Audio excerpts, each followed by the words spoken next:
C'était 1200 dossiers. Voilà, 1291 dossiers et d'avoir 100 lauréats sur 1200, c'est que vous avez vraiment fait la différence.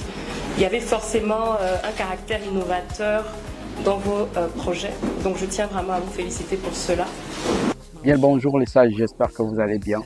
Donc dans cette vidéo, j'aimerais attirer l'attention du président de la République parce que aujourd'hui, je pense que quand j'ai regardé les piliers, voilà, les 6 piliers du programme du président, il a mis l'entrepreneuriat en 2e position. Ce qui veut dire que l'entrepreneuriat est sa 2e priorité. Et si l'entrepreneuriat est la 2e priorité du président, je pense qu'on n'a pas encore vu réellement l'implication ou encore la volonté de tous qui sont autour du président pour lancer des réels programmes pour encourager l'entrepreneuriat en tant que 2e pilier du programme du président.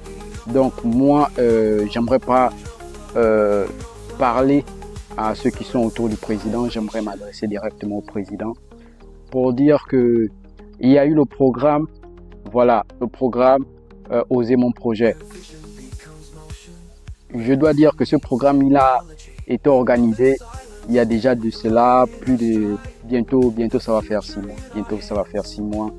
Ce programme, on connaît les vainqueurs, on connaît qu'il y a 100 personnes qui ont été vainqueurs.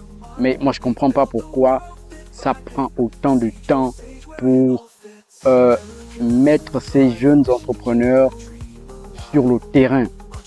Parce qu'il y a beaucoup qui ont déjà des activités qui tournent, il y a beaucoup qui ont déjà des activités qui sont en fonction, en travail, et il y a beaucoup qui ont des activités qui sont en prototype encore, en projet. Ceux qui ont les moi je vois pas pourquoi on prend autant de temps pour les mettre, voilà, à disposition de ceux qui méritent. Quelqu'un qui gagne 5 millions comme prix, il fait un tour à la banque, il a ses 5 millions, c'est tout. C'est un prix qu'il a gagné, c'est un accompagnement. Maintenant, je comprends pourquoi ça dure. Je comprends pourquoi ça dure parce que imaginez-vous que tout va être centralisé à la BCG. Tout est centralisé à la BCG. La BCG ne peut pas tomber. La BCG ne doit pas tomber. C'est ça le problème, c'est que la BCG ne doit pas tomber. Ce qui veut dire que les critères seront sélectifs. Déjà, les critères d'accompagnement seront sélectifs. Or, au Gabon, on n'a pas besoin d'être sélectif. On n'a pas besoin d'être sélectif. Quelqu'un dans un programme, il veut avoir un financement, il veut avoir quelque chose, vous le financez. Vous lui remettez son argent, il décolle son entreprise, qu'il fasse faillite ou qu'il ne fasse pas faillite. Vous lui remettez son argent, il travaille. S'il réussit, c'est l'État qui sera bénéficiaire. Parfois, il va payer des taxes, il va payer ceci, cela. S'il ne réussit pas, eh bien, n'oubliez pas une chose. L'entrepreneuriat, c'est apprendre, c'est réussir après des échecs. C'est réussir après, c'est pas réussir avant des échecs. C'est réussir après les échecs. Ce n'est pas parce que vous allez encadrer, ce n'est pas parce que vous allez accompagner, ce n'est pas parce que vous allez mentorer, c'est pas parce que vous allez coacher que les gens ou les entrepreneurs ne vont pas commettre des erreurs, ne vont pas échouer, ne vont pas faire faillite. Ce n'est pas parce que vous allez mettre tout le cadre en place, tout l'écosystème, tout. Ce n'est pas parce que vous allez mettre tout ça que les entrepreneurs ne vont pas échouer, ne vont pas faire faillite. Ce n'est pas parce que vous allez mettre tout ça en place. Parce que je comprends quelque chose qui est en train de se mettre en place et je me dis, on est en train d'infantiliser les entrepreneurs, on est en train d'infantiliser l'entrepreneuriat des jeunes Gabonais. On est en train de les prendre pour les enfants, on est en train de les prendre pour les gens qu'on doit donner le lait, qu'on doit nourrir, qu'on doit dire ce qu'il doit faire, ce qu'il ne doit pas faire. L'entrepreneuriat, c'est pas ça. Nous sommes au 21e siècle, toutes les connaissances sont disponibles sur Internet. Toutes les connaissances de tous les domaines d'activité et même ceux qui veulent être créés sont disponibles sur Internet. Un entrepreneur n'a pas besoin d'être accompagné, incubé pendant 3 ans, pendant 6 mois. L'entrepreneur, il apprend avec les erreurs. Le plus important, c'est sa solution. C'est sa solution face à un problème qu'il a vu. C'est en apprenant à améliorer cette solution qu'il grandisse, qu'il va vers la réussite. Ce n'est pas en étant accompagné, il peut avoir tout l'argent du monde. Si sa solution ne s'améliore pas, il n'aura rien comme succès, il n'aura pas de réussite. Donc, un prix quand je vois gagné depuis près de juillet, août, je ne sais pas combien, quel mois, et qu'on est en novembre, les personnes qui ont gagné n'ont pas encore reçu leur récompense. Moi, je me demande où nous sommes. Est-ce que c'est vraiment l'entrepreneuriat qu'on veut soutenir? Il y a eu plus de 1200 dossiers déposés. Je ne comprends pas. Pourquoi on n'a pas pris tous les 1200? Pourquoi on n'a pas accompagné tous les 1200? On parle d'entrepreneuriat, on ne parle pas de lycéens, on ne parle pas de collégiens, on ne parle pas d'universitaires. C'est des gens qui ne créent pas la richesse. C'est pas que je veux cracher sur les lycéens, les collégiens, les universitaires. Non, on parle des gens qui sont capables de créer la richesse. Et maintenant, si ceux qui doivent réussir, imaginez-vous si le taux de réussite se trouve dans ceux qui ont 900 ou les plus de 1100 qui sont restés là, qui sont eux, qui sont censés réussir. Vous pensez que vous allez avoir accès à ces personnes-là? Moi, je pense clairement que l'État doit mettre en place des programmes décentralisés avec des fonds autonomes. C'est-à-dire qu'au lieu que ce soit la BCG qui s'occupe de tout ça, la BCG doit être là pour encadrer les entrepreneurs qui sont déjà formalisés, qui sont déjà bien établis, qui ont déjà tout pour eux et tout ça. Les programmes décentralisés dans les 9 provinces doivent s'occuper d'encadrer la détection des talents, les entrepreneurs qui sont dans l'informel pour les formaliser. C'est ça ce que ces programmes doivent mettre.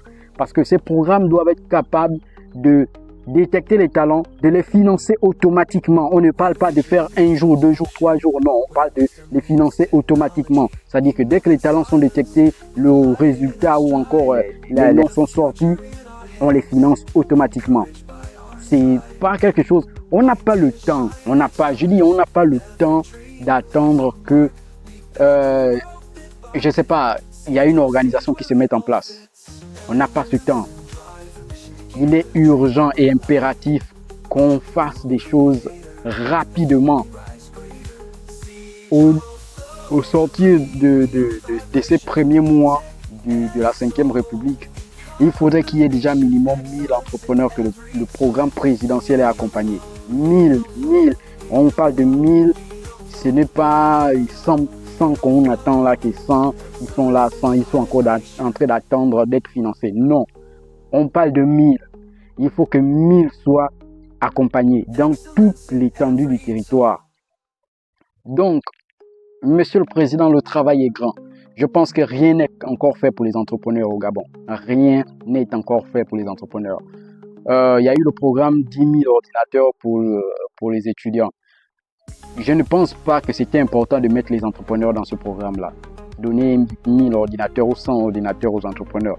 Je ne pense pas que c'était important. Ces ordinateurs auraient dû être destinés aux étudiants seulement. Donner les étudiants les ordinateurs.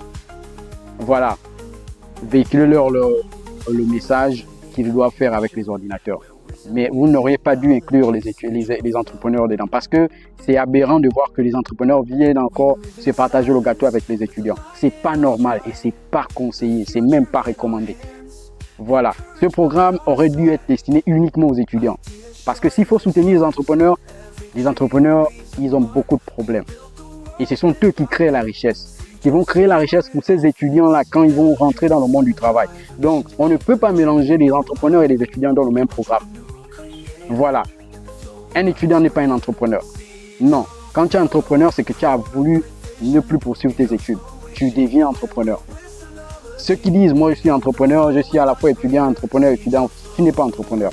Tu es juste quelqu'un qui fait un petit business, voilà, tu n'es pas entrepreneur. Un entrepreneur, c'est quelqu'un qui abandonne tout pour suivre une cause, pour suivre une solution, pour suivre un projet, pour suivre une idée, un idéal.